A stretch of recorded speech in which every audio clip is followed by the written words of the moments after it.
Assalamualaikum warahmatullahi wabarakatuh. Saya Muhammad Chanas Pinjamudin. Nombor matrik saya DO5 TGA 22F507. Today, I'll be presenting of my game development, S.O.L.I.T.ARYs. That's the title of the game. So here, the first thing is functionality, build excellent functionality game that's successfully tested and bugs free. Let's test it out. So far there's no bug or anything, which is good. Okay, so this is the main theme where the player start the game, and you can see I am moving fine up and down, and if I go down it keeps changing, so the player can either start or quit the game. Don't play this game, it's boring. Start, quit.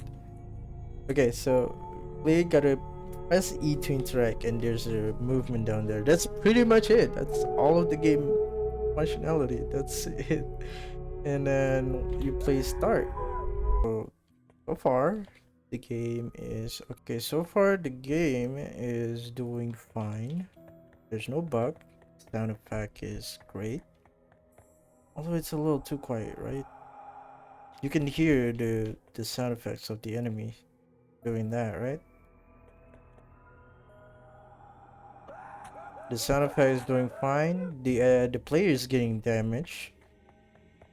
And let's see.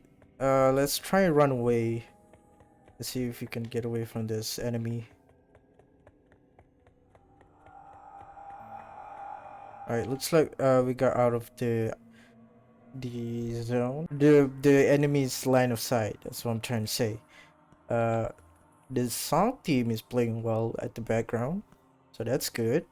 And you can just hear the player taking damage. As you can see there, right on the top left, the player currently have 1 health right now. The damage system is working well.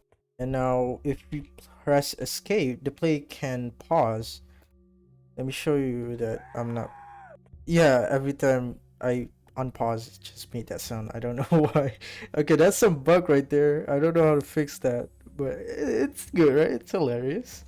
Even though the game was supposed to be horror and scary. And okay, let's see. So the enemy is chasing, and we press pause, everything stops, and we press resume. The enemy starts moving again. So that thing's function well. Okay, the enemy starts moving. You can see the enemies right there, staring at you menacingly. And although the song team stay playing in the background, so the player can go back to the main menu, and we're just gonna do that real quick. And they're back in the main menu, and they can just quit or start. So I'm gonna start back. Okay, so yeah, the player can go back to the main menu and start the game back. The next thing is the player gets killed, so that's 1 damage. 2, 3, 4, and died. The sound background is doing well. There's a sound effect whenever the player dies, which he screams, and there's a little song theme where the player dies. And looks like there's a restart, main menu, and quit. So the player can restart the game. Normal. Let's try and walk around and see if we can hit the exit. Because the main exit is down here.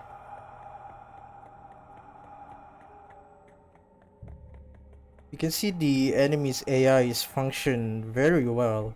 They try to go around walls and try to catch up to the player's last known location. And it looks like there's an enemy here, and I died. So I'm gonna restart and try to hit the victory, because that's what I'm trying to show. Hold on. And the enemy's alert sound effect works well. And there you go. Okay, so the victory sound of the player plays, and now the player can restart or go to the main menu. And if we go to the main menu, they just go back. And that's pretty much it. That's the functionality of the game. Game development process. The very first thing is what I trying to do was thinking of how to do the 2D movement. So I've looked it up on YouTube and found this guy right here. His name is let me just zoom in. Full screen 2D top-down pixel art game dev crash course tutorial for beginners. His name is Chris Tutorials. He does really good tutorial. So I learned movement from this guy. He teach me how to do the tile palette and how to do the characters rigid body and coding mostly from him. You want that, and sometimes. So this is the guy that I've been following. The new import system replaced. And he's been teaching me how to do the character. And movement. what I'm gonna do is I'm just going to take dates. We down the tab and the high. So he teaches me how to do the character results movement, of this raycast, and then teaching how the codes function. And that's the very first thing that I was focusing on, making the character movement. That's the first development that I was trying to do. And we go to the main level and we go to the player. As you can see here, these are the player's stuff. And let me just open all of this real quick. Let me just go one by one. So this is the sprite render, main character. Let me just zoom into the character. Put this down here. Oh, no. Okay. No, not like that. Okay, there you go. Right. So this is the main character. So the first thing that I was trying to do was the player's controller. I'm open the player controller AI script. No, player controller script. So this is the code for the player.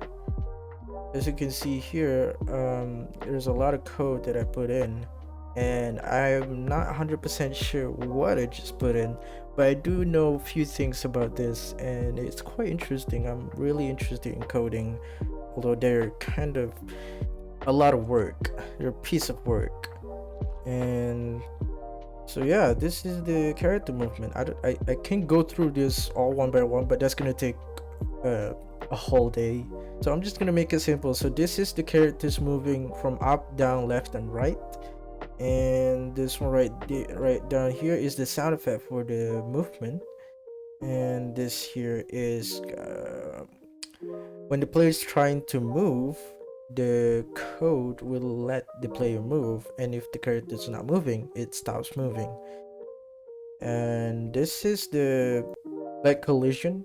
It's when this code right here is when the character moves slightly to the wall, which the character can slide through the wall. Without that code, the character can't slide through walls. As you can see here, I'm pressing down and left. See, it can move like that. If I don't put it, the character can still move like this, but when it hits a wall, it starts moving. It can't slide left and right. It can't move. It starts moving. So this code, let me just close this real quick. So this code right here does that, and it fixes that problem. And here is the trigger into 2D, which where the player can win the game. And yeah, so that's the entirety of the player movement. Here are the player's animation. After done the coding, I've thinking about putting animation to the player, to the main character. So here is the animator function and box collider and rigid body. This is the AC main character's animation. As you can see in the animator, this is the function. So here's the entry, player idle. So the player stays idle, and then movement, and player idle goes to hurt, any state, and die. So these are the specific animation for the character. Let me just do this real quick so you can see how the functions work. As you can see there, hold on. That's the movement animation. As you can see, I'm playing idle. Player idle starts moving, and when I start moving, the movement animation starts playing, and when I stop, it plays the idle animation. As you can see, it's like he's breathing. And if I go to an enemy, we just run straight to the enemy. You can see the enemies moving, and the enemy hits the player. The player gets hurt. You can see the hurt is function well, and when the player dies, the die animation plays as well, and it stays right there. If you look in the coding, there is animator code. Here it is, animator and animator. Right, I forgot. Let's see. Ah, here it is. That wasn't the movement. This was the animator movement, where the play goes up, down, left, and right. So you gotta put in this code for the player to look up, down, and left and right whenever they move. And the movement function is here. Ah, so this is the entirety of the movement code, and down here as well. And that's pretty much it. That's the entire character player. Now, next thing is we're gonna talk about the enemies AI. So we're gonna talk about this enemy right here. The enemy does have animator too. I'm gonna talk about how the enemy script is. It's quite interesting.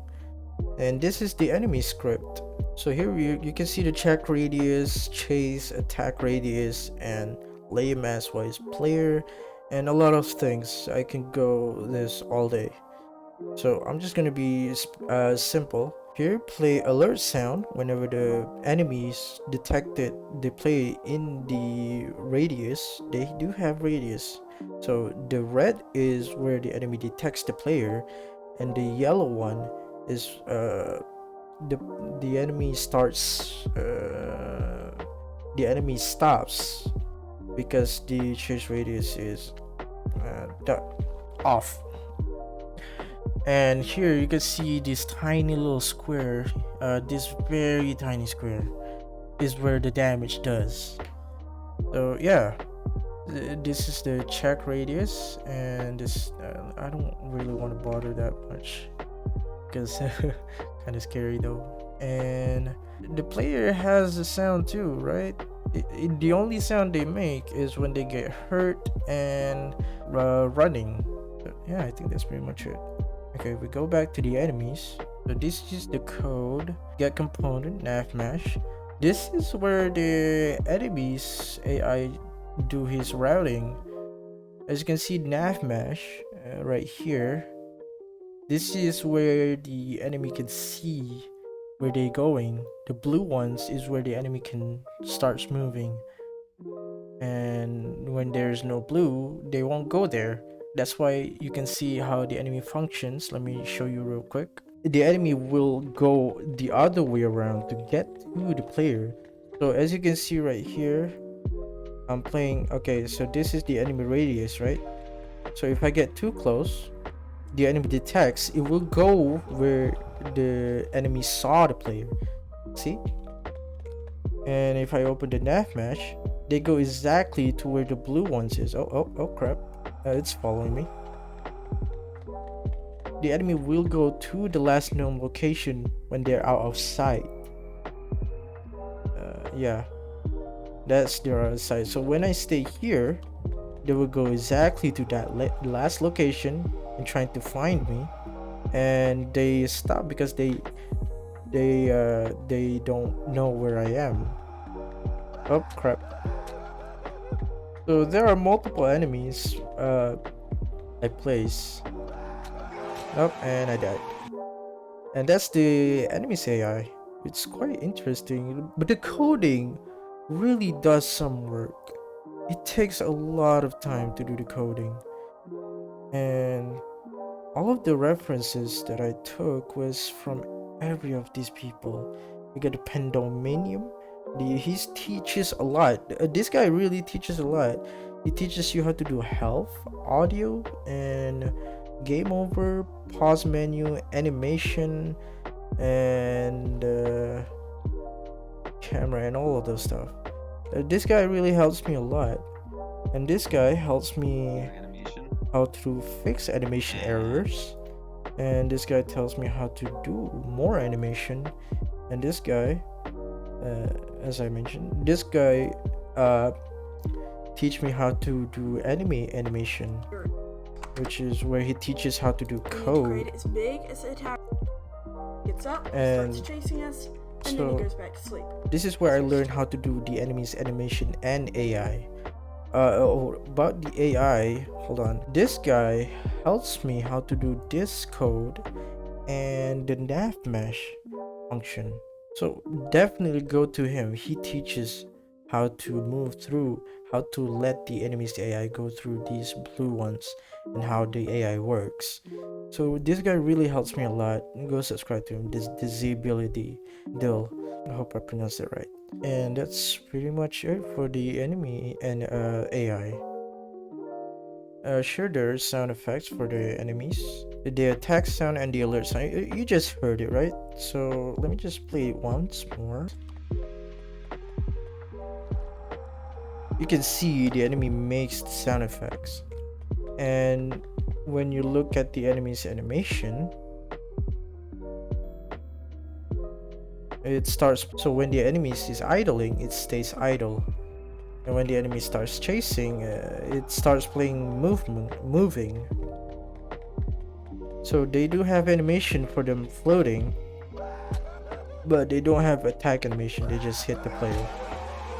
So that's the enemy's animation. There's the code right here too.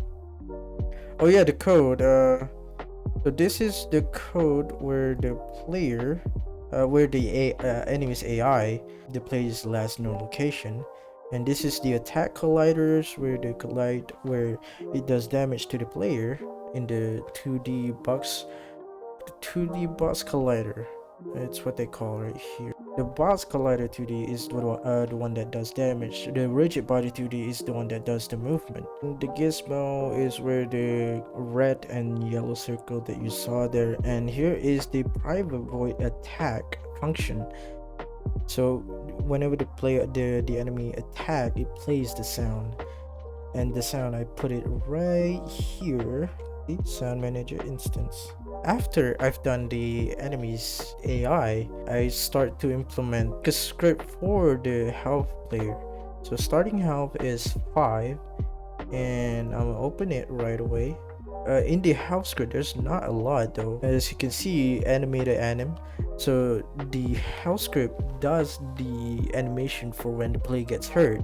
It's when the player starts losing health, and this is the current health, and that's where the function of the animation.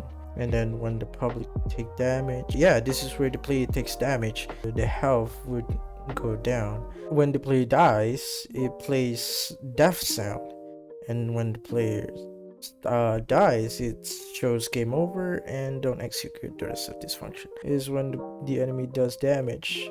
Here, get component health, take damage. So this thing goes all the way back to the health, so that it will deal damage to the player and lose some of that health. And that's the health script development. After the health is done, the health animation, whenever the player lose health. So there you see on the top left, whenever I hit an enemy, the health bar lose 1, 2, 3, 4, and done. So that's the health bar animation, which if you go here, this is after I finished the health script and I'm trying to put an animation to the health whenever it loses. And everything that teaches me of this was from this guy. This is where he teaches how to do health. He teaches a lot and it really helped me. So if I go to here at the UI canvas, you can see there's a multiple stuff here. Get the game over, pause, and win. So here I'm going to talk about how the health bar works. So this is the health bar script. I just open the script real quick. It's very little. So total health bar full amount, player current 10, and it does animation. The animation does right here, and this is only the UI canvas that shows in the screen. So there's not really much here, but it does function where it shows image and current health bar, total health bar, and health of player health. and that's the health bar after I finished the health script. The next thing, I designed the map. Designing the map was from this idea: art and sprite. So this is the entirety of the sprite that I used. So this is the reference of me making the maze. So this is the ground palette. As you can see, if I move this, the ground, it's moving, and when I move walls, it only moves wall. So the ground, it's just pretty not much, only tile palette. Just go through there and then just add the walls right here. These are the walls that I use, but I only use one of them, and just drag them there and just take them and put it in there. So as you can see, the palette works like that, but for now I'm not gonna put any palette in.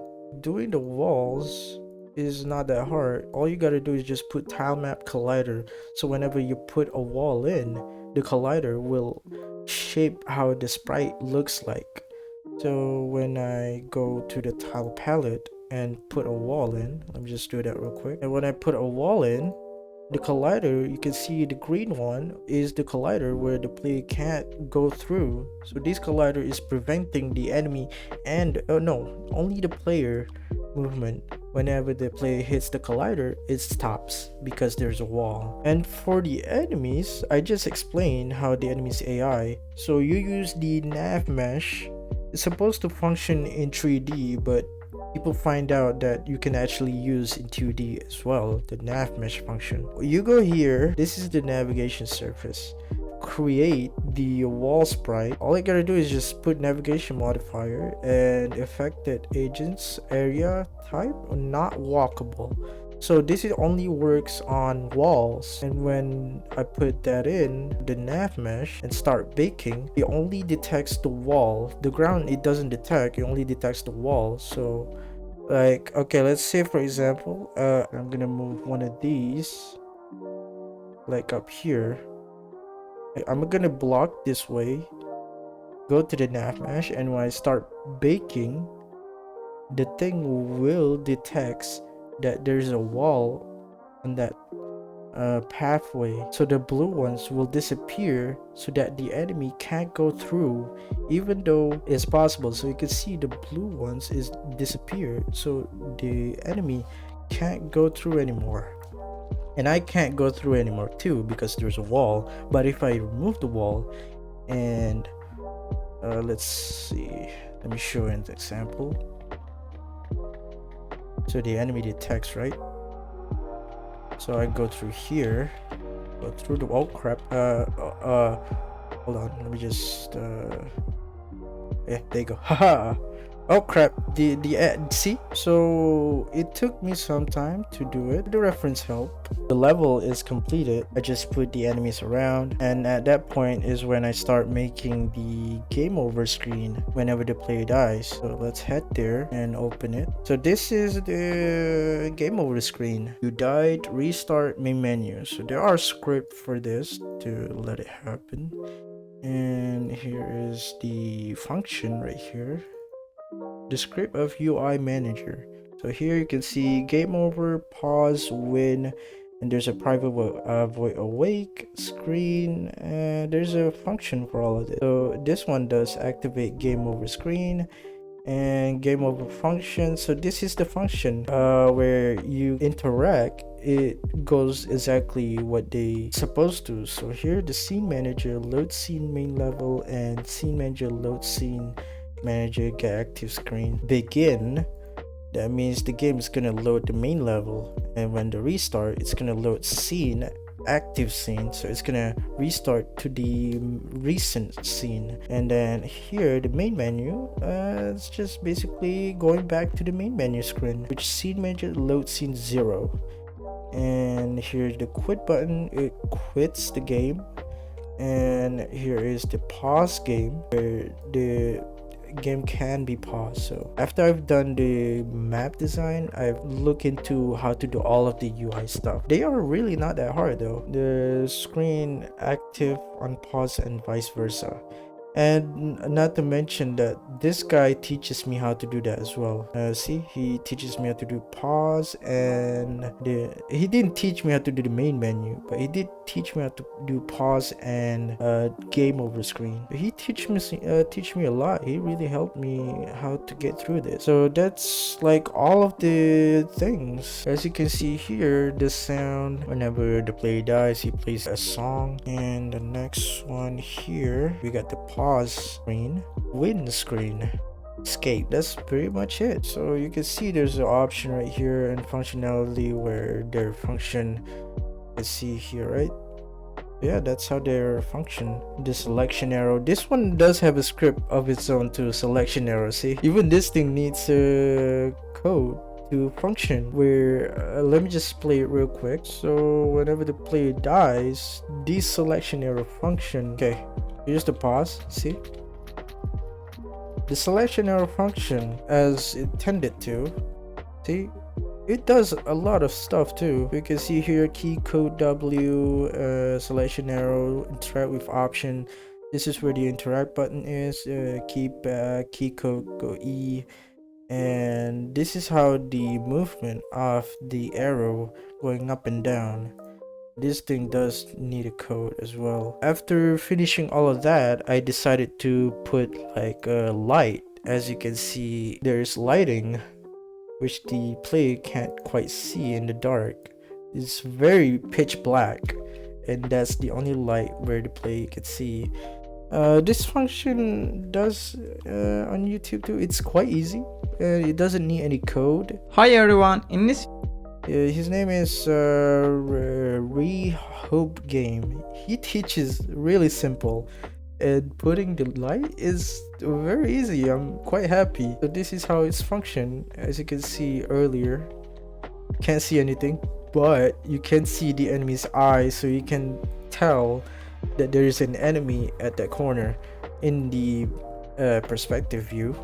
So yeah, you can see the enemies right there, and when you get close, the enemy spotted you, and you spotted the enemies way earlier. So yeah, the progress that I made for each of the stuff that I do. First, I'm gonna go with the camera view here. This only took a minute for me to add on.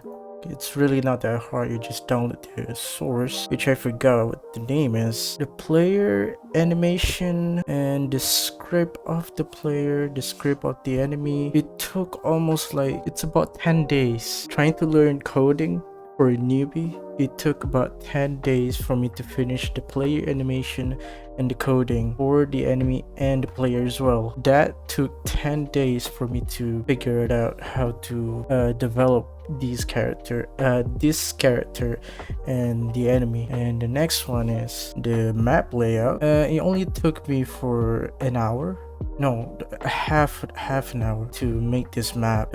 As I mentioned earlier, the reference that I took, I changed it a little bit so it'll be more fun to maneuver. See, the player can go around and try to go back and go the other end. That only took half an hour. And finding all of the sprites, as you can see down here, it only took me a day to find all of the sources at the same time. So it's like one half a day to find the sources that I need. Now the next thing is the UI. The UI took me only 2 days. It was only 2 days to finish the UI. Some coding to do, some errors, and yeah, so only 2 days for the UI canvas system, the health, the game over screen, the pause, and not to mention the main menu as well. That only took 2 days. And the next thing is the sound manager, the sound, the music and the sound effects, as you can see. So the only audio that I took was the character, enemies, environment. No, I did not use the environment. This was scratch because the very little time that I made this game. Now the last one is the music. took. This only took didn't take that long. It was like 15 minutes to find all of it because I already have in mind how the sound was gonna be like. And basically all this sound wasn't made by me. This sound was taken from YouTube. It was free. People giving free stuff. You should accept it. So it only took 50 minutes for me to find all of the sound effects. I see this game was not really that hard, but the hard part was making the enemies AI and the player move. It took me about 10 days.